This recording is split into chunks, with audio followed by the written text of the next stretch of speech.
Cheers, boys. Cheers. There you go. I've got a little spiel I wrote about you. Okay, there you go. Alright. We've got a Canberra local. Yep. You're born and raised. Yep. A freak obsession with MPSs. Yep. True. Clearly doesn't think so, but everyone that's... I can tell you. He's got 3 in his driveway. Loves to work on cars himself. With your mates and that in the garage. Seeing everything that we've seen. What we have. Building a wild MR2. Yep. That's going to be a drag car, I believe. Yep. And we recently had the pleasure of going on Motive's drag battle with you. We'll discuss how that went. Yep. But other than that, it's the full-blown Asian Italian Fonzie. Yeah. Hello, everyone. My name's Fonzie, and I guess I've just met you guys. Probably been about a year, but then I knew that you got. I've met you a few times out, I think. Yeah, like at Dino Days and all that. But, Yeah. You know, it was more acquaintances. Yeah. But then, I wanted to go to this event, and I thought, who else could be going? And I knew Kyle would probably be going. Yep. But then I was looking through my Facebook, and he must have got rid of his profile. But I saw that you just added me, maybe, I think Summonash was played the time before. Yeah. Yeah, and then, then I hit you up, and then hit him up, and then, it was good to actually go there with someone else. Yeah. Because it wasn't many Canberrans, it was just us, wasn't it? Yeah, just us 3. 3. So, yeah. Yep. Everyone from Precision Racing. Yeah. Which was like 12 cars or something. Yeah, I love that. Like, Piero, I've never heard of them, but they're a sponsor. Yeah. okay. Never heard of them before. I did. I've seen them before. I don't know if they they're out west in Sydney. Yeah. But they don't really kind of I don't know. Even though they're sponsored it, I guess they don't really kind of put themselves out there as much. Yeah. You don't see. Well, I mean, I watch roll racing every month, and you don't see that many of their cars going there. You know what I mean? So yeah. But look, at the end of the day, good on them. Yeah, well, I didn't realise until I watched the trailer that they're a sponsor. Yeah. They were a sponsor of the weekend. Yeah, and they do plenty of barras, and stuff like that. So Right. yeah. I think they had 3 or 4 there. Yeah. And then Malou. Supra. Yeah. Was it? I think the Supra that was theirs. Because they have a Supra. What's the one? Was there a 180 or 200, whatever that white one was? Was that theirs? Did you remember saying that? I think so. I did, but it didn't really have a door runner on it. Did it? Yeah, I'm not sure. But alright, let's quickly discuss how your weekend went.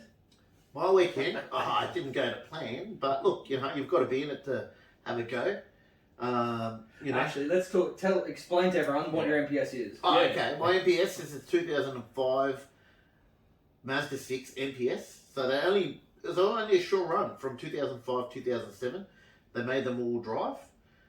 Obviously, they didn't sell that much because they were kind of a car that was like, I guess Mazda tried to focus on the people that wanted an all-wheel drive sporty car, but people that was, I think they were about 55 grand brand new. Pretty expensive. So people that were spending that much would either get an Evo or WRX. Yeah. Because they're a lot lighter. They're around the 1480 kilos, where the MPS is about 1600. But look, I bought my house. I got, midlife crisis. I'm 40 now. I thought, I'll get a car, something different, but that I'm not going to be racing. You go to the lights. I had an S15. Every time I rocked up at the lights, everyone wanted to race out. Yeah. And my wife said, look, I don't care what car you get, as long as it's got 4 doors and you can drop the kids off in the morning. So, that kind of leaves you for a 4-door sedan. Yeah. And then the MPSs, they're quite cheap. You can pick them up for like 10, 15 grand. And I thought, okay, I'll pick one up. And, picked one up. Didn't do much to it. Yeah, picked one up. Yeah. My first one. So, and, all I did was like a turbo upgrade, some bolt-on mods, made about 280 kilowatts.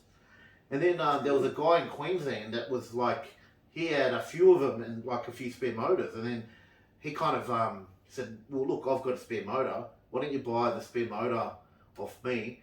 And, parts were cheap back then. This was about, 2022, 5 years ago. So what are we about 2017? Yeah. So I bought the whole bottom end for about 3 grand. Like you could get forged pistons for around $1,100.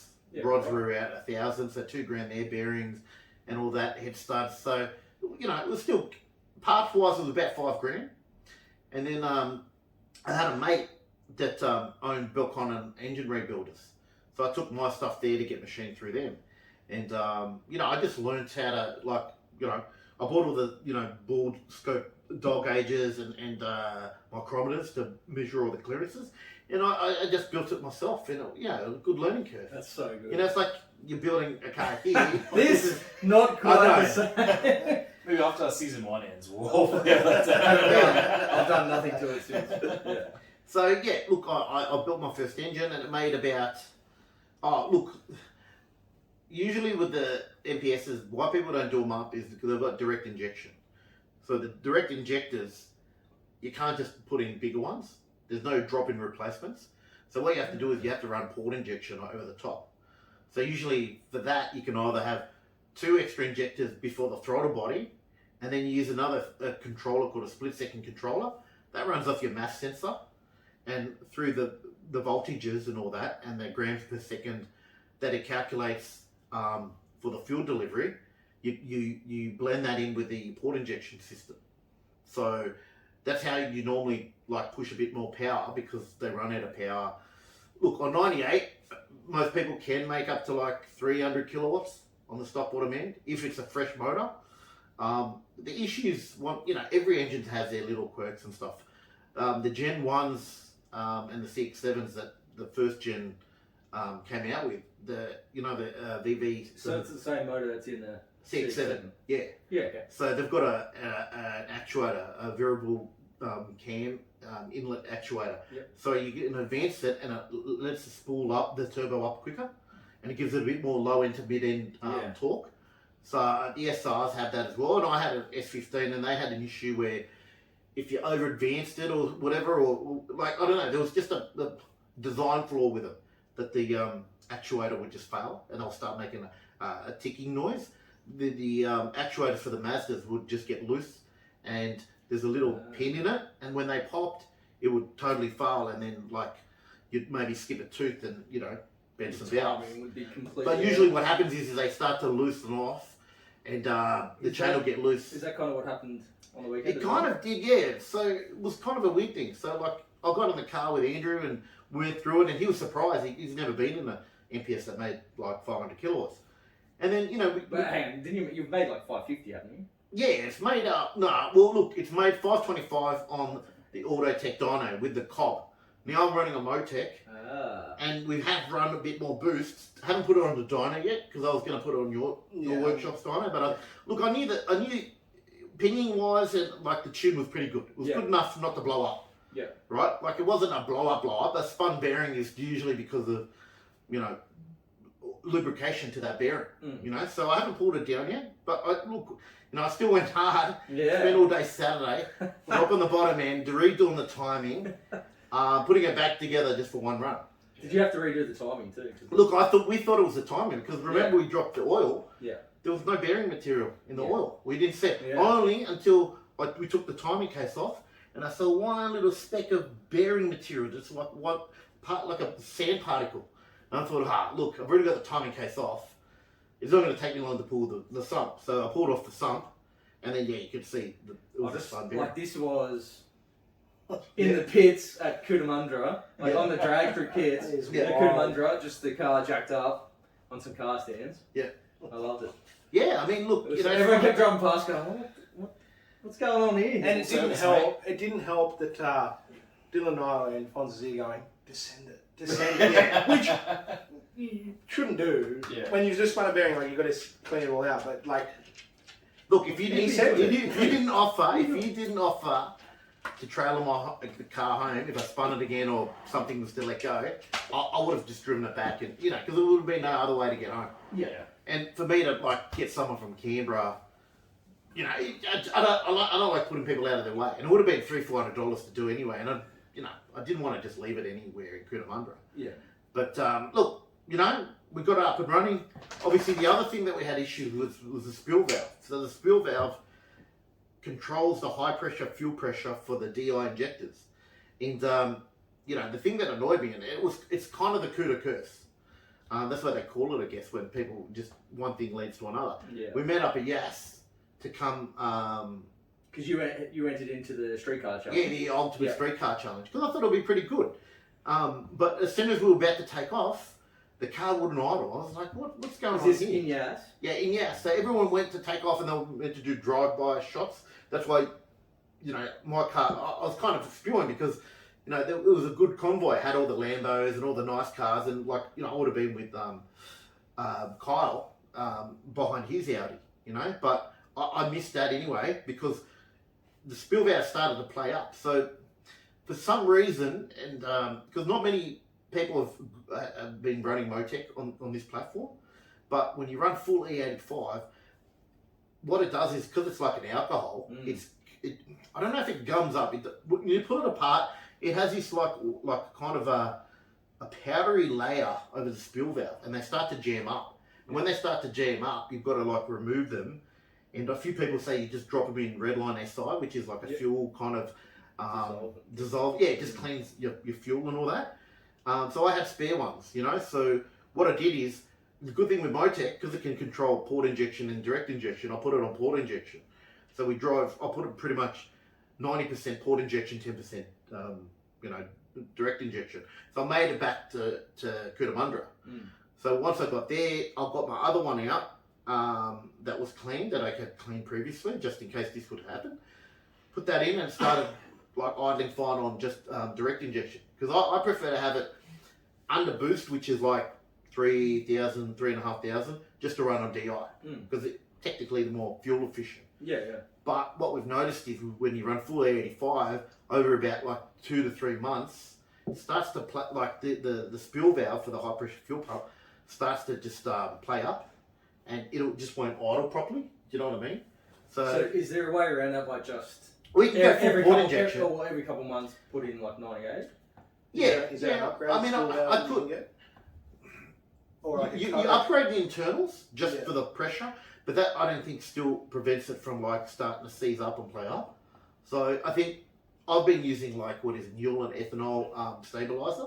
So that seemed to work all right, but like I said, it must have been the curse. Just when you go into an event, everything just goes wrong. You know what I mean? So but it's a new learning curve because what we might have to do is maybe we'll have to, in the tune, we have to set the contribution up to maybe go 50-50 all the time. Yeah, okay. Do you know what I mean? Not just rely on just the direct injection, or just service it more. Because I mean, it's a 32 mil spanner. You just unscrew it off. You can pull them apart and just drop them in. Yep. So it's just look, no one's pushed. There are guys in the US that have pushed it. They're even riding 8.5 struggle drive, which is amazing. 8.5, freak tune, and I think he's the only guy that's, they're cracking the times now, but it's still a very new platform for pushing, power. I mean, he's over 1,000 horsepower, but I just like it because it's different, and look, you've seen how many spare motors I've got at home, so I can afford to push it to its limits. And then, I can pull it out and, in saying all this, though, the motor that you've got in it that's been built, you've had that built and running. I remember the first time I met you was probably 2019, I think. Yeah. About 2 years ago. 3 years ago, Maybe it was 2020. I think it's 2019. Maybe because of COVID, maybe we missed 1 year. Yeah, we might. So maybe 2019. Yeah. And you had it there, and it's the first time I'd met you or seen the car. Yeah. And I was like, what is this? I know what MPSs are. Yeah. But I was like, I've never known someone to modify them. Yeah. So and then obviously engine bay is Mickey Mouse. Yeah. So I was like, what the hell is this thing? Yeah. Then you chuck it on the dyno, and it makes I think back then it monstered the dyno. Made 400 and something back there. 479. Yeah, On a 479. baby 5558 turbo. It's I haven't seen anyone. Look, I'm sure there's guys that have made pretty good power from it, but that's the smallest precision that you can get. I was even surprised. I thought 400 kilowatts. All-wheel drive. Roller dyno. But yeah, made 479. I think you were close to winning the all drive that year, but then your mate who came down to Cuda. He's got the Skyline. Him and his brother built it or something like that. Yeah. He made. Okay, he put it, because with the R32s you can put them in rear-wheel drive. He went rear-wheel drive mode, but he made 495, But in all drive mode, I think he made pretty close, 450 or something. Yeah. But he was having misfire issues. So when we were coming there, he's like, oh shit, it's misfiring. It's just shit happens sometimes. But I think the first time I entered it, there was an R35 GDR. But I think it didn't win though. He went. I think he made 505. Yeah. Or maybe that was the year after. I think it was 505 the year after. Yeah. No, maybe because the first year that I came late. Yeah, you were one of the last guys. Well, we had my mates Mrs. old family Focus. Yeah. And just chucked that on for shits and giggles. Yeah. And it beat Sean's car by Sean made. Was that the year that when he got the wooden spoon? Yeah. Sean made 87 kilowatts, and then we brought this 2 litre NA 250,000 kilometre manual 04 Focus. Yeah. And we're like, whatever, we'll chuck it on last minute and we'll get the wooden spoon, whatever, and then it made 88 kilowatts or something. It just beat Sean, and Sean was so devastated because he's like, I've got a stage 1 tune, it's turboed, all that sort of stuff. Made 87 kilowatts. Then the next year, we all came back, and that's where I was like, this thing's a monster. And then you turned it up again. Yeah, I put the 64. You were into the 500s. Yeah, it's a 64, 66, because it was kind of like... You won it that year, didn't you? I think, I won it 2 years in a row, because I got so maybe, I don't know, there was 1 year, no, because I think that GDR, the R30, that went rear-wheel drive or something. But I took out all-wheel drive 2 years in a row. Yeah, you won all-wheel drive, and then someone went rear-wheel drive only, and then they picked you. Yeah. Yeah. So overall, but that's what I mean. So you've had this motor built, making big power for 4 or 5 years. Yeah. Also, if you can't find an MPS motor, he has them all. Yeah. Literally all of them.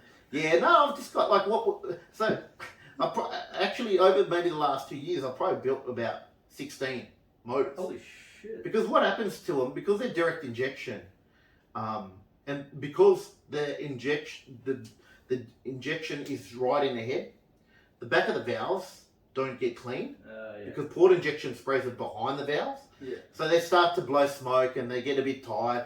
So usually, after 150,000 Ks, they lose a bit of compression. The other issues they have with it is the ring lands aren't that strong. So when people don't warm them up and they just flog it, cold, the ring lands will expand too quick and the ring lands start to fail. Yeah. And then you have to rebuild them.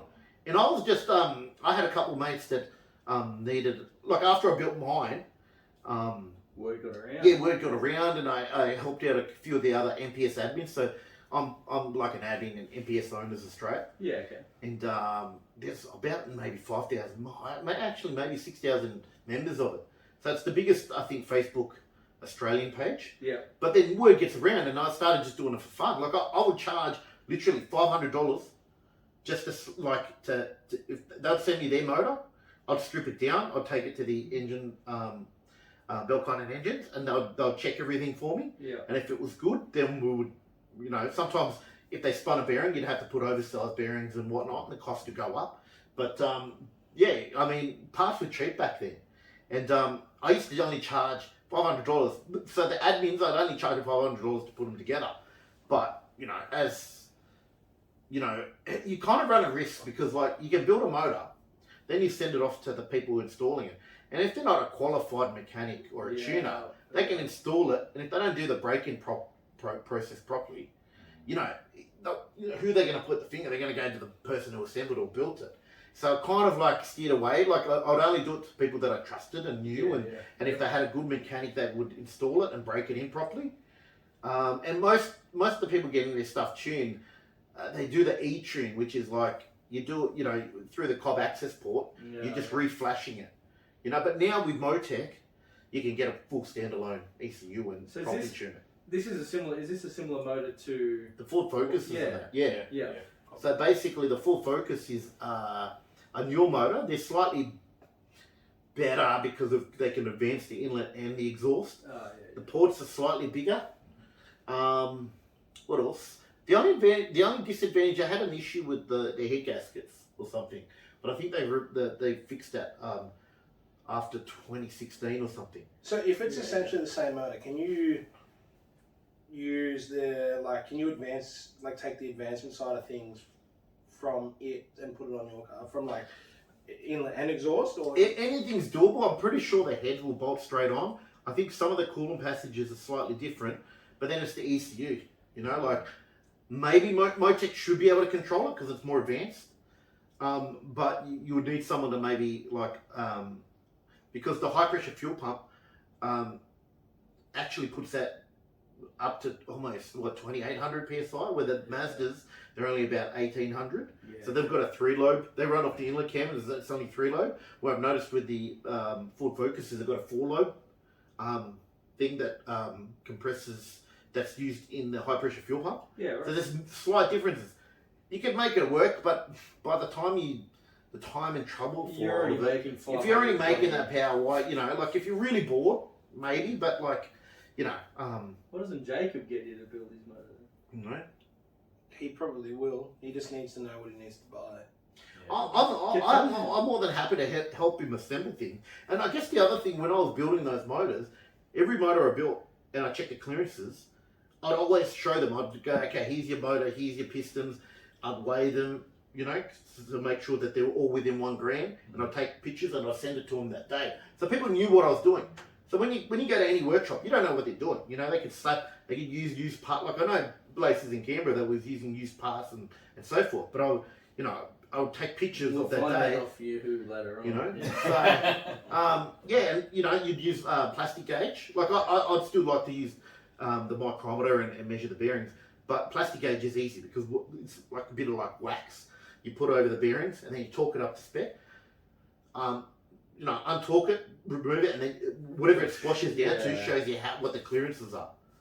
So that's why I was a bit surprised that number 1 bearing on my motor spun, because normally if it's too tight, the first one, was it? It was number 1. So hopefully it's a number 1 again, because then I can pinpoint it. Okay, there's a welding issue on number 1, but I just don't want to do it again. Like I'm happy to go to even a 3 thou clearance as opposed to 2.5. That's what I normally run on, like the bigger power clearances for the Mazda motors. So you're thinking maybe go a little bit higher? Just go a little bit higher, because there's these other blokes in Queensland that did drag challenge. They've got a K series and they're pushing 1,000 horsepower and they run 3.5 bearing clearances, but they're really pushing it. But usually the rule of thumb is like 1 thou per inch of bearing. So these are pretty much 52 mil, which is 2 inches. Yeah. So you run 2 to 2.5 inch clearances. Is usually what you would go for more of a street. Because if you go too big, the problem is you get lower oil pressure because the clearances aren't as tight. So there's that middle ground. But look, now that I know that, hey, I have had an issue with one of the bearings spinning. If we can't pin it down and the logs don't show that oil pressure was dropping down. Well, we looked and it didn't. Yeah. What else could it be? There might be a block gallery or something. Look, who knows? I mean, until I tear it down in the next couple of weeks, I won't know. Yeah, like it could be it. But if it isn't, then I might just go, okay, to play safe, we might just open them up. You could see your rods in that. They look fine. Yeah, they look fine. So I mean, there's no issue in going that slight. You just take it to the machinist to open up the big ends, and it'll just have a bit more clearance. But then you'd need to run a bit more thicker oil to compensate. My only thing, and like I said to you at when we were back at the hotel, is you said you spun it to 8300. Yeah. On a stock bearing afterwards. Oh yeah, because it wouldn't hit like with launch control. This is my thought. If you find nothing wrong with them, maybe it could have been age, and that's why it worn out the first time, and then you could only get stock bearings. Then you put stock ones back in it. Yeah. And then you've accidentally revved it to 8300. Yeah. When a stock one goes 6600. Yeah. That was my only thought. Yeah. But look, it's one of those. Yeah. You won't know. Until we looked at the logs. Still had good oil pressure, but they'll stand. Look, once you spun 1 bearing, it was a quick pop and drop. I rolled the dice because I wanted to keep you guys happy, and I knew, hey, fuck it, I don't want to drive home. Someone's going to take me home. Fuck it, I'll spin it. Gives me an excuse not to drive the car. Yeah. So but look, we did it. It would have been a downer if I just played it safe and said, nah, look, I'm not going to risk it. You know what I mean? Because I would have had to tear it down anyway. Yeah. So... Well, if you didn't spin it then and it is a problem, you would have just spun it on the street back at... Possibly. It could have made it, home. No, I mean, even if you made it home and all that, it's like, if you didn't strip it down, it's going to spin itself again. And eventually, that was just a temporary thing to get me home, and not, have to use your your trailer. So, but look, it still worked out, man. We had a good weekend, and Good and fun. like now, but for me, it's a learning curve. If I'd like to learn what caused it to spin, because then I know how to prevent this. Or knowledge is power. You know, if I could slap it back in, and then imagine we go to the next event, it spins again. It's like, well, why is it? Yeah. So I mean that's cars for you. You know, it's a learning curve. You know, and I'm like that. I always kind of want to know what actually happened. You know. Well, like you've got your motor going in that The MR2. the MR, Yeah. and if you get more knowledge from this mistake, Yeah. you're going to make sure that that's going to last longer as well. Yeah, because that'll be a Considering drag that's car. an even bigger motor. Yeah. So that one we've done some. Because you're putting the same motor in the MR, aren't you? Yeah. Which is cool. Yeah, I mean, there's going to be slightly differences. With this one, we're going to fire rings. The fire rings are going to hold higher boost better. But the good thing with like an MLS, it's still an MLS gasket, it's a multi-layer gasket. But that kind of acts like a fuse, right? So with my current build on the EPS6, we just used copper O-rings to give it that extra seal under high combustion pressure, right? Yeah. Now with the MR2 motor, we're using fire rings. So normally, if the weak point's the head gasket, you'll just blow the head gasket. Yeah. Right? You'll lift the head. You know, the term is lifting the head. But this, it'll do more catastrophic damage because like the gasket doesn't act like a fuse anymore. Do you know what I mean? Blow. So there is that risk element. But look, when you're chasing big power, you've just got to kind of risk it. Send You it. know? Send it. That's it. Hope for the best and shut your eyes. Yeah, no, but look, it's all in the tune. So the tune is good. Like we didn't see any detonation, and even we put the bore scope in, didn't see any like detonation pitting marks on any of the pistons. So yeah, I think the tunes. On ethanol you've got more leeway. Like knock protection. So yeah, It's a better fuel. yeah, better fuel, and you can just turn up more timing and boost and have it not knock. So Until But you get greedy. You can get greedy, So there's always a limit. There's no engines that's indestructible. Even the big boys, man, they're playing. I mean, maybe half those people are going to pull down their motors and 100%. redo the bearings or whatever. Like it's a maintenance thing. Most guys, those guys there are pushing 3 to 4 times what the standard engine would make. Yeah. They're over engineering it, but it's not going to last as long. Like it'll make the power, but reliability is kind of, if you race it, it's You gonna be look short. at any proper drag car too, and Yeah. if you go to high end, they pull them down after a few runs. Yeah, So realistically, you're talking start up, warm, burn out, send it down the track, cruise back or get towed back, pull down. I think Checked over, obviously, and if there's nothing wrong, then they'll keep going. But then eventually they'll go, all right, well, we've done 5 of that now. Yeah. We have to replace the bearing. Yeah. So, top fuelers, I think they pull them down every 2 every runs. No, every run. Every run, Yeah. and then it's something like it's not even many passes, but after a certain amount of passes, they replace Everything. everything. yeah. Yeah, but I've that's had a the big crank peak. just like even just on launch, it twists like 20 degrees, something stupid. Like those things are insane, Yeah. But that's why they only lasted one run or so, It's Like just stupid. 10,000 horsepower. Yeah. That's just what you're saying though. Yeah. Wear and tear. If you want heaps and heaps of power, your reliability or Yeah. your longevity is going to be compromised. Horko said it's like a racing kilometer when it's at that level. Yeah. Yeah. You're talking about kilometres rather than unless you're just babying it, you know what I mean? But why build But something even that, up to when you've got enjoy? something that wild, Yeah. having it running, Yeah. is putting pressure on it. Yeah. Like Dan's a big F1 guy. Oh. You see those, like Yeah. they're The tolerances. the tolerances are so tight. Yeah. The motor's like seized. Yeah. They have to warm it up Yeah. to They- unseize it They to then pump it. start it. What do they do? Pump Yeah. it with hot oil. I think it's Warm oil, hot water. Hot water. Yeah. Yeah. It's just insane. Like it's one of those things where, like, at the end of the day, when you think about it, it's a couple of $1 million just for that bloody engine. Yeah. Yeah. And you're thinking to yourself, you're like, Wow. wow, on that. It's wild. But Kudu was fun. Yep. Enjoyed it. Enjoyed it. Build that again. Build it again, but I'm going to focus on the MR2 now because Yeah. we've already got the motor there ready. Yeah. But just waiting for the dog box to get fully preloaded and checked out, and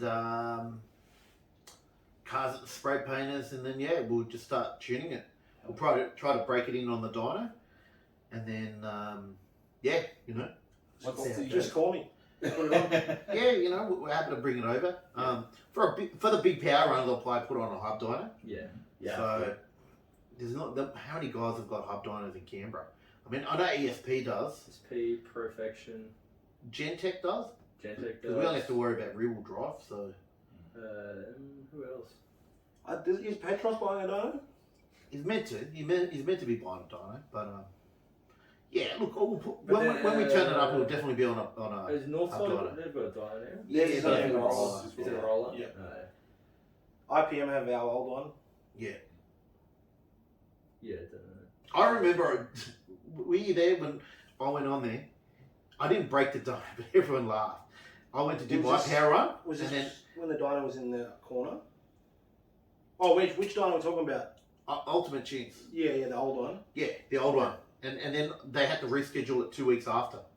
Because they went to do a power run on mine, and then something mechanical. You wouldn't have been working there. This No. was ages ago. I met the boys just as COVID started. Yeah. Really. Yeah, no, this was like 2 years before that. Yeah. There was a Valiant Charger Turbo. That would have That made the most power. It was 400 kilowatts. So. Your car's been on that dyno, the old one. Yeah, alright. Yeah, And you broke their dyno. everyone kept on going, you broke the dyno, but it wasn't. It was just, they went to do a power run and then it just... It was making all the boosts. Yeah. But even then, I only had the 2860. I was only looking at like 280 kilowatts back then. Yeah, okay. You know, Just Before you but it got was the- stock, internal block engine. Yeah. Like most four cylinders don't make more than 300, 350 kilowatts stock. The fact that What I mean. that's what I mean. The first time I saw it made like 400, high 400, Yeah. and then 500. So I Yeah, was like it surprised me. what I thought is like just going on? if I make 400, it'll be good. But like, yeah, I mean, because what we rely on is like, have you ever used VDyno? So if you do a run on the street, you download the log, and then a guy's, you put in your tyre size, your weight, your RPM, and then kind of calculates. And The guy uses the log. yeah, you use the logs to kind of give you a virtual dyno. The virtual dyno isn't that good though. It works, If you can but- calibrate it, all right. But like, I look at it more for like AFRs. Yeah. And when boost is coming on and stuff. So, and look, the horsepower number is just a number. What's more important is like the torque curve, the AFRs, And And- how yeah. healthy. How Like I healthy was saying is before, Yeah. you can use it It's as a a tuning tool. baseline, Yeah. and then you can make modifications, see what it does to that baseline. Yeah. You wouldn't be going around there saying, no, yeah, mate, 700 kilowatts Yeah. on this. But that's why you put on a dyno to like against others. It's a bit of fun, and then everyone wants to see what other cars make. It's a good day out, a dyno day. So, yeah. So I guess 3 questions, is that right? Is that what you're going to say? Three I was questions. going to ask when is the MR2 going to be done? You reckon? Oh, yeah. We're not going to rush it. Yeah.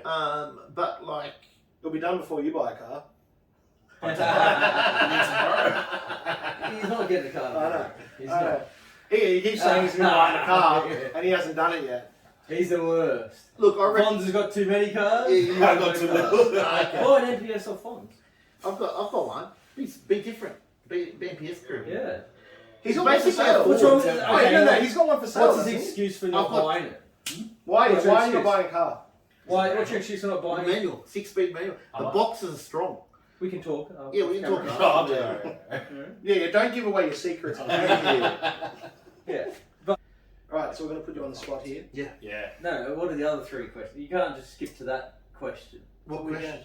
No, so our question, what got you into cars? Yeah. Let's What do it got for me us. into cars? Yeah. I knew From it like when would I come. first, or just like recently?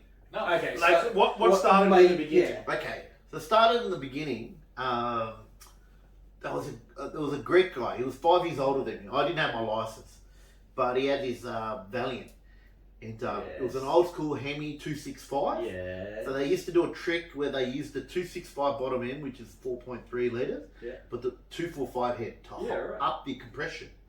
Ah. So I learned a lot from him, but this is a bit before the turbo era kind of came into it. It was all like naturally aspirated stuff. Yeah. And what was good about the turbo straight 6 was the Chargers in 1970s were the quickest in acceleration, Yeah. but top end, the Ford GT HO, Yeah. were quicker. Yeah. I I think it made more power, but like it was always between, because he always had a 6, it was always 6s versus 8s. And look, majority of the time the 8s were quicker because more cubes and make more power. Like top end, yeah. Yeah. I think because I grew up on that and love it. And Yeah. I love my favourite car XYHO. Yep. And then the second would be the E49 Charger. Yeah, E49 Charger. And Yeah. then the Hot. Yeah. But it was. I think the E49 did a 14.4 quarter, Yeah. and then the Hoey did a 14.5. Yeah. Yeah. So acceleration The wise, Hoey had way more power. Yep. But it, like typical, couldn't put it down. Big Yep. heavy V8. Yep. And then the 6 Hemi. Yep. Was just like very good revving, good torque. Yep. It's like it was if you look back at it, it's like the Barrow back then. Yeah, You yeah. know what I mean? Like good power. Yeah, good you should power. give it to the V8s. Yeah. And then still quite light and nimble. Yeah, so that guy there, he showed me a lot of stuff. Back then, they were O-ring in their heads. They were putting a couple O-rings because they had like 11-to-1 Holy compression. shit. You know what I mean? So to get power, it was, up the compression. And he used to go, back then, you used to be able to get avgas. So that was 100 or something. So if you knew someone, you go out to the airport, and then fill it up with avgas, and, it would just run like the clappers, So then, back then, that's kind of what got me into it, because I was young, and I'd just sit there and we'd just like have the music on, Friday night, and he would just go out and, it was kind of, some of that was still big, but then the VL turbo started coming into the scene. Yeah. So the turbocharged scene started coming in. But, turbo technology wasn't as good. And then I started liking like the VL turbos because of the Nissan. And the whole thing when the GDRs just flogged everyone at Bathurst. Look, it was you can't compare a taxi. Look, a taxi Holden with a V8 with power sounded good versus a GDR all-wheel drive. Yeah. It was made to go around corners quick. I've never actually thought about it that way because everyone used to say that all the time. Oh, GDR smoked at the mountain, which it did. Yeah. Absolutely smoked the Fords and the Holdens. Yeah. But then you're right. The Holden and Ford and the Ford had the Sierra. But Yeah. they were based on a Commodore, a family wagon that then they've gone, alright, we'll try to trick it up and make it a sports car. Yeah. Whereas Nissan went, we've got a Skyline, we're just going to make it a It's sports like car. Ford versus Ferrari. Mm. The Ferraris handled better, but they weren't about big cubes and making power. Where the Ford, it won because it had the motor. The motor, straight line was quicker. A big lazy V8. Yeah, your typical American, we want big horsepower, big numbers. We don't care about the handling, whereas like, I guess Ferrari was all about the styling and the handling of the cars, So, each their own. Americans cared that they turned left. Yeah. So anyway, from then, it was the VL turbos. My first car was a Celica Supra. Hey. So it had the molded wheel arches. I don't know if you knew. Pop-up lights. MA61. MA61, Yeah. 2.8 litre. And Digital dash. Well, that was Digital our next- dash, that was digital gonna be our driver next support. question, was what was your first car? yeah, so that was it. I was in college. I went to Lake Tuggeranong College, so 95. So I had that for a couple of years. Then I sold I that. was 2 years old, man. Yeah? Oh, I'm pretty old now. You can work out my age from just that. If I graduated in year 12 in 95, then yeah, do the math. So then after that, what did I get into? I got into like 180SX, because that's when the imports started coming in. So after, what is it, Fast and Furious, 2000, was it 2003? No, 2000. 2000? Yeah.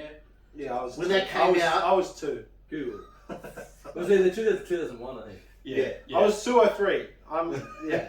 the whole turbo scene just blew up after Yeah. that movie. That kind of like just blew everything up. And then 2 or 3 when the I first sold one that, came out. and then I got into what did I sell that for? Yeah, you're old. I got an S15, Baby. so that was nicer. I wanted to RB26 swap the S15. Yes. You know, RB, best but 6-cylinder then, ever but made. see, this is my conundrum. This was at the age where I started thinking about like buying a house. Yeah. So I sold the S15, and I was in this predicament. There was this guy in Tasmania had R34 GDR, 2001, R34, 52 grand. Oh. I was gonna buy it. I'm kicking You myself should've. now, right? It was so clean. 2001. It had the NUR sticker, but it wasn't a proper NUR. But it was 2001 V-Spec 2. Yes. Clean as. Only 52,000 Ks. No, actually, no, it was 52,000. He was selling it. Yeah. He had it listed for 55, and I thought, look, I'll buy a house first. Wait a couple of years, I'll drop. When they drop to 40k, I'll buy an R34 there. But then that was kind of that, like, it stopped then, and then it just started going up. I guess maybe let's explain this for the audience anyway. So right now in the market for any R34s, V-Specs, anything. What's one worth now? Google it. 150 minimum. Like none of these car sales 200 plus none of these fucking auctions where they've gone for record prices. Just something that's on the market right now. Just car sales. Yeah. R34. Doesn't matter what one it is, just as long as it's a GDR. Alright, easy. A GDR. A GDR. GDR. Alright, let's go into car sales. Alright, so are we gonna go sort as lowest kilometers highest or lowest price? Lowest price. Lowest kilometers will be like shitload. A bajillion So dollars. non-V-spec ones will probably go for 150 maybe. Alright, let me pop into version, make sure that they're actually looking at GTRs because it's got like GTs and whatnot. So while he's looking that up, then Yeah. we'll cover your current car as an MPS. Yep. Which you've got. Yep. But then you also have another MPS, which is almost identical. Yep. Except for the motor. Yep. Like white and everything. It's still built motor. I bought it off is a it? friend. Yeah, I Yeah, bought it it's off a good friend. motor, remember? Oh. You picked up for how much? I won't say. But I got it cheap. I got it for a good price. Good deal. This guy, he was part of the EPS scene. I won't say his name. He had to move out. He lived out in the country, and he rang me up. He goes, "Look, Fonz, I need the money because I've got moving out, this and that. Do you want to buy it?" And I said, "Okay, yeah. You know what's wrong with it?" And apparently, it was like using a bit of coolant. But I kind of worked out what the issue was. But I fixed that anyway now. But yeah, so I've got that as my. I'll turn that into my daily. Yeah. But the funny thing is, the reason why I did the MPS was this is when the Barra started getting popular. My other mate from work, his name's Nick. He has a blue FG. Yeah. And it made about 470 kilowatts. And he used to just egg me on. He goes, "Oh, you'll never run 10s down the quarter mile." And look, I haven't yet, but one day I will, right? But I said, like, it's not easy in a manual car. Like, are there many manual Barra owners that have run 10s? Well, Joshy, the guy that came with me, Yep. he took forever. He cracked the 10. Yeah, but there's probably not that many. So hard. Yeah. So hard. So he's I got, said he's to got him- a full rear end and all that, 550 kilowatt. Yeah. And we've been several times to the drags. Yep. And he only just cracked a 10, like 10.98 or something like that. Yeah. Like just cracked the 10. Yeah. And that's similar to my car running fast times. All the stars had to align. Yeah. And then, But that's what I mean. Manual, it's a different story, you know. Like, you know, you've got to know how to shift, get that perfect launch. unless you're going all drive, that helps a bit. Yeah. But you still have to be careful with bogging and that. Yeah. Or the only other way to make it super quick is going sequential. Yeah. Where it takes the gear shifts out of it as well. Yeah. Look, look, the MPS 6, I'm happy where I'll rebuild it, make the power. If I run a 10, that'll be good, or at least say, hey, run a 10-second car. You know, it's a 10-second manual car, which is a good feat.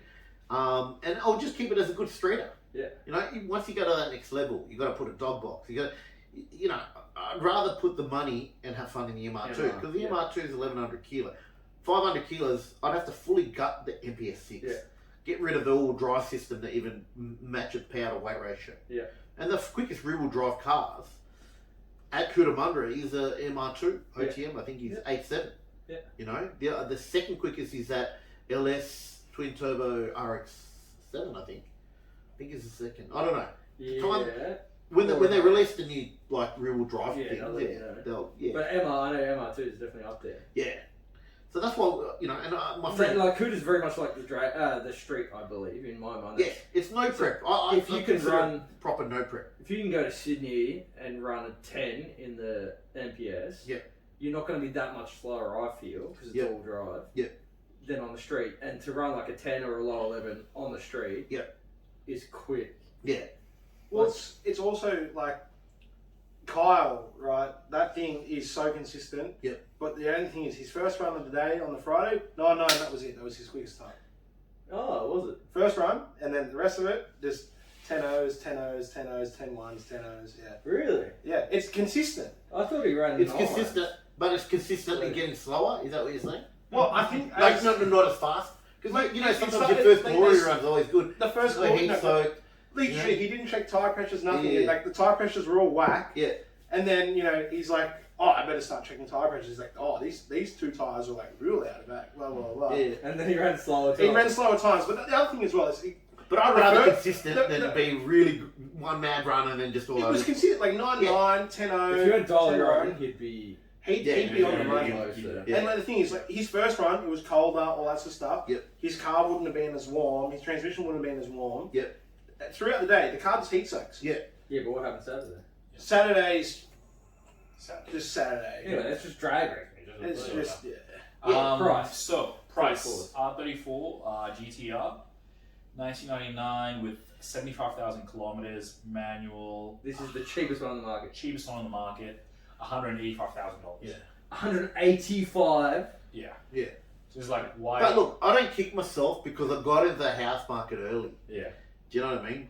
So if I bought that R34, Look, at the end of the day, either way, you would have made money because, like, obviously your house is Yeah. appreciated. That's how it The works. 34 was appreciated, but the difference between that is you would find it very hard to leverage off the 34 versus leveraging off a house. yeah, Exactly. that's it. But you can't race a house, but you can live in your race car. That is true. I am Not kicking with it wife because and kids. I could have had that iconic R34, Yeah. you know. But look, at the end of the day, I rolled the dice. I thought, look, I'll go down 45, you know, like hanging around 50. But because it was a late model 2001, it was Bayside Blue, one of my favourite colours. I just kind of I knew my missus would have kicked me last night. Yeah. About misconception of GDRs, and one of the things was the Bayside Blue. Yep. And there's another one of the silvers. Okay. It's like it's the most common colour. Is it? Yeah. Yeah. So I think it's like, What is it Bayside Blue is, the And the Bayside Blue was meant to be called something. We can add this in later. But it was a highway that was well renowned for illegal racing in Japan. And then that was going to be called whatever the highway is called, Blue. Yeah, Blue. And then apparently there was like a big car accident and heaps of people died and whatever. Yeah. Just before they released it, like, we don't want to be associated with the that? highway anymore. Yeah. So we'll call it Bayside Blue. Interesting. Thanks, Walker. Yeah, there you go. Yeah. I got learned last night about GDR. And it actually makes me want a GDR. So yeah. He wants a proper motor. Well, no, I put a barrier in it. No, to go fuck quicker. no. You don't deserve a GDR. To go quicker.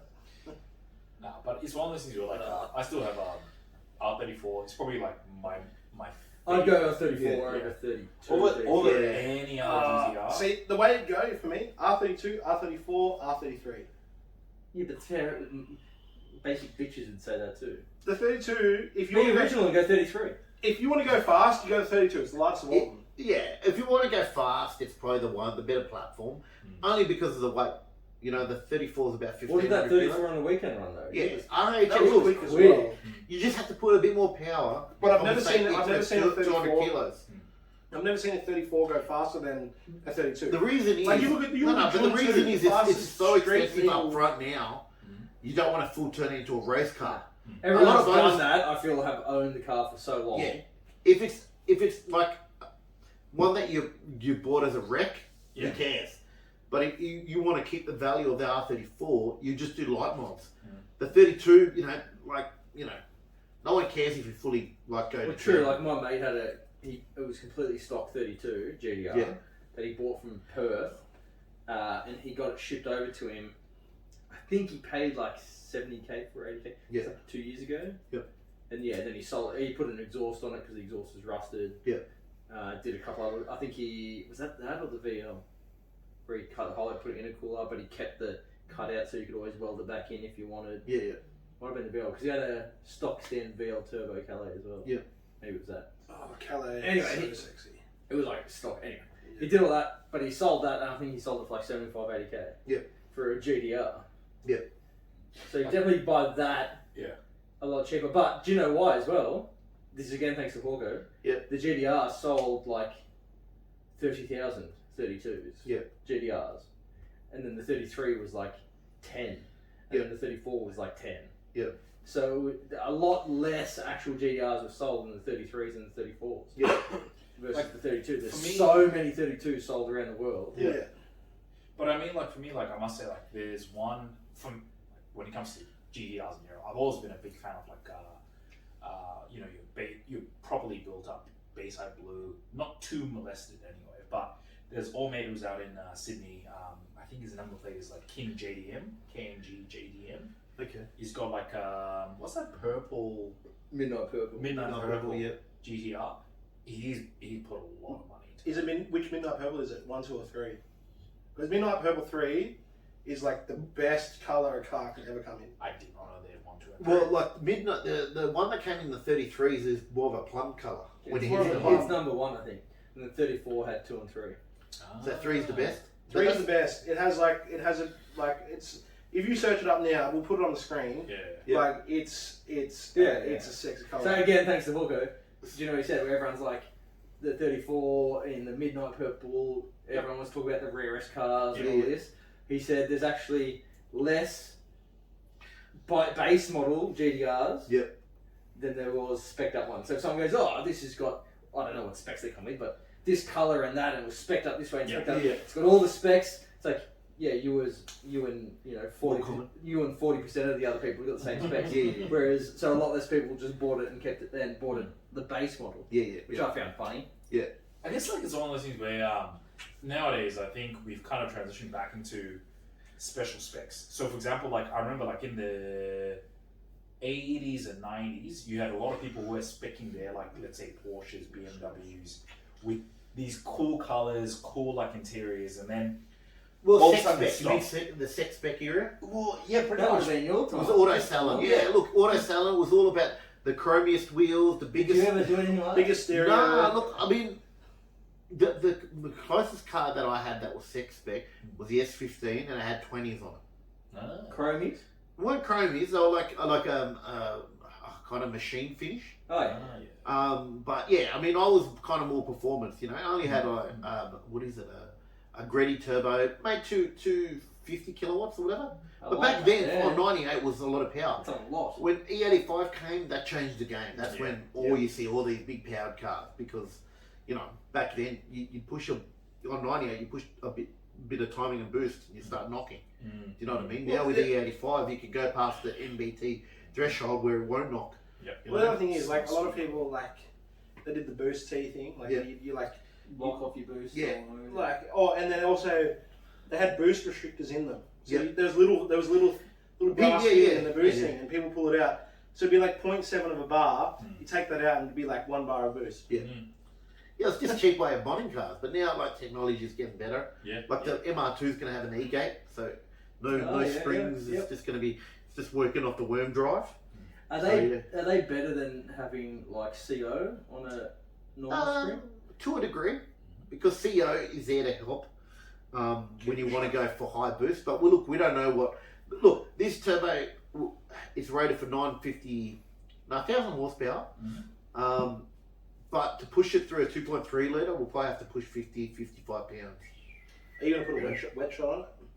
We've got nitrous, but look, we don't want to go all out. You know, we want to do things progressively, but we will want to, like, we can step up to the next turbo. Well, I still want, because it's still, we're going to drive it to Drivability. Sydney, Yeah, drivability. You don't want yeah, something yeah. that has nothing before $6,000. Do you know what I find embarrassing is Yeah. when a car gets on the line Yeah. at the drags Yeah. and it just Can't sits build there boost. for Oh. Yeah. 20 seconds. Ford Yeah. Nationals. Yeah. There was like Well, that- Joshy raced that car Yeah. in his manual one, Yep. and he crossed the line Yep. before old mate had come on boost Yeah, yet. Yeah. And then old mate finally comes on Yeah. boost and runs like a 8. Yeah. Yeah. So like super quick time. But Yeah. it's like Josh has already left and Yeah. finished. Yeah. Like, Yeah, look, I prefer to build something. Yeah, fair enough, it's called front and 8-second Mm, pass, mm. but then imagine driving it on the street. oh, Yeah, It'll be NA until by the time the race is it'd be finished. NA by the time you like if you're at Lake George, The ra- you'd yeah. be bloody, you'd At be the back at corner. the pub, yeah. going past the pub where everyone is Yeah. Yeah. before it finally So hits boost. I reckon there's that fine line of making it streetable and enjoyable, Yes. but still quick at the strip. Yeah. Yeah. You know? 100%. So, Fonz, like, so 3 cars. Yeah. Let's say money no object. Final question. Here you go. Yeah, this is going to be a hard one. Money no object. It can be literally any car. It's the question everyone gets asked on the internet. Yeah. They're asking you. You Money's no object. Yeah. top 3 cars only for the rest of your life. Yeah. You can't have 2 lists like these guys. We'll say you don't have to take into consideration that you got a wife and kids. Like your missus can have her own cars. So Yeah. this is for yourself. Yeah. Yep. Right, but obviously you can't drive her car. Yeah. Right. Yep. So if you need to pick the kids up, It has to be your car. it's your car.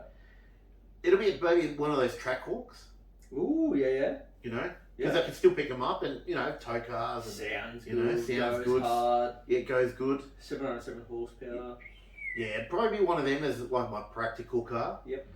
The other car, look, I've always liked the F1 McLaren. But Yeah. what there is like, Yeah. you know, ones. There is what's the special edition one? We had The a LM. the LM, The LM one, yeah. We had a big Fonz. argument about this because him and he fucking hates the F1. Yeah. He, I don't hate it. Well, It's he was going just the argument. P1 over the F1. The P1's the best McLaren ever made. I'm not gonna lie to you. I'd probably do the same. Yeah. Yeah. Like there's something about like the P1 where it's just the epitome of The difference is right. The difference, I think, generational. No, P1, Wow. sexy, super fast, beautiful looking car, Yep. immaculate, has all new technology, everything like that. Yep. Will still kill you. Mhm. Then you go to the F1. It has the lineage, the heritage. It was the fastest car. It set the benchmark. If there was no F1, Yep. there was no fast cars we have now. And it was There still was no Chiron. There's Yeah. no Cohen Seg. There's nothing, right? It kickstarted that whole genre, power race pretty good. right? Then you also go, it's a 3-seater Yeah. and it's a manual. In NA V12. Yeah. In saying Like, that, it's got for a purist- all the for a things. purist, Yeah. In saying that, And then though, you've got 2 kids. Yeah. You can put your 2 kids in. That's it. and still have like space for luggage as well. Yeah. So, although in saying Right, that, so that's what you'd go. You'd go Trackhawk. Yep. LM. LM. LM F1. I don't know what'll be my third one. MPS, baby. MPS. It'll be the MPS. I think I'll never sell that because it's just. I mean, look, there is a couple. There's another guy in Queensland that's building one, but I think. I guess what I get though, this is your ultimate Yeah, garage. yeah. I don't know. Like, Like you've got your MR drag car. Like yeah. But something would that be like that. counted? Would that be counted? It literally can be anything. You can have any car. Yeah, Any that'd car. be. Any car you want for the rest of your life. Money's no object. So if it breaks, right, Yeah. you just build it again. Yeah. But it has to stay the with same. the F1 car, you can put as many clays on it as you want because you Yeah, just yeah. keep servicing it. I mean, track hold would be my daily. Yeah. The P1 would be just a weekender, and when I want to take it out and have fun, So you mean I'll the take it F1? out. F1, yeah, Yeah. you go to shows and Yeah. stuff like I don't know. that. The hard one. Like, if it was an electric, it would definitely be the Navera or whatever. What? Electric ball. If it was going to be electric, but I don't think I could have another electric because Can you just I don't think I get would an have. electric car out of this? I'll remove that. But if it was to be electric, it would be that car. Yeah, Yeah, that's I mean, fair, I that's fair. love that Yeah, car, yeah. yes. But I That don't runs like like electric eight- cars that enough runs to eight like have it Fords. only. Huh? It like runs 8 I know. Fords. So Do it you know would be what? pretty Do you know cool. one that some people I think would look over? What? Is the Cohen Seg Gamera. Oh, Gamera, like the Yeah. family one. Yeah. It's yeah. a 4-seater. Yep. It's only a 3-cylinder. Yeah. Is it 3-cylinder? Yeah. Yeah. It's a 3-cylinder It's the most powerful turbo and 3-cylinder. electric hybrid. Yeah. But it makes 800 fucking no horsepower. 1800 horsepower. Is it 1800? Yeah, it's like 1800 horsepower. Serious? Google it. It's a 4-seater, 2 doors though. Yeah, yeah. But so the It's- doors it's are cam- 1.8 meters long. It's a massive door. They yeah. do what Gold Cohen ring. Seg do. No, it's Yeah, how yeah. Cohen Seg come out. Yeah, yeah. Is it camless as well? There's no cams?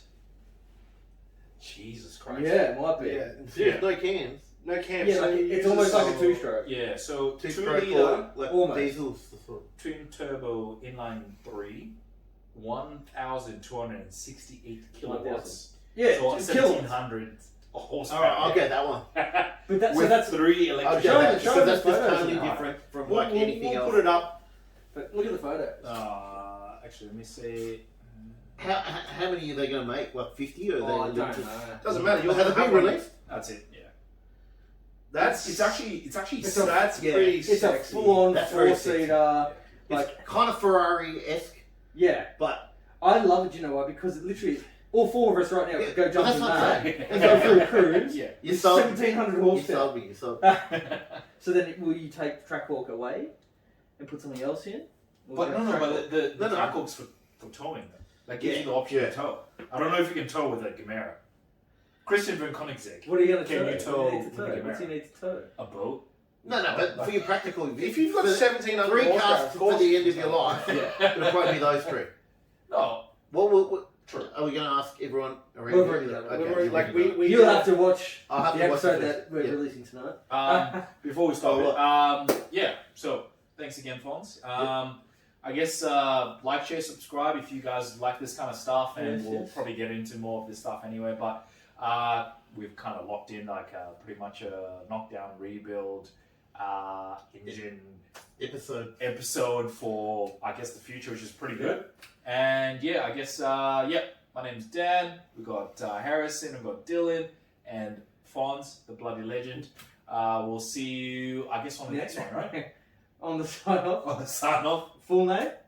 Alfonso Camper. Full name? Normally.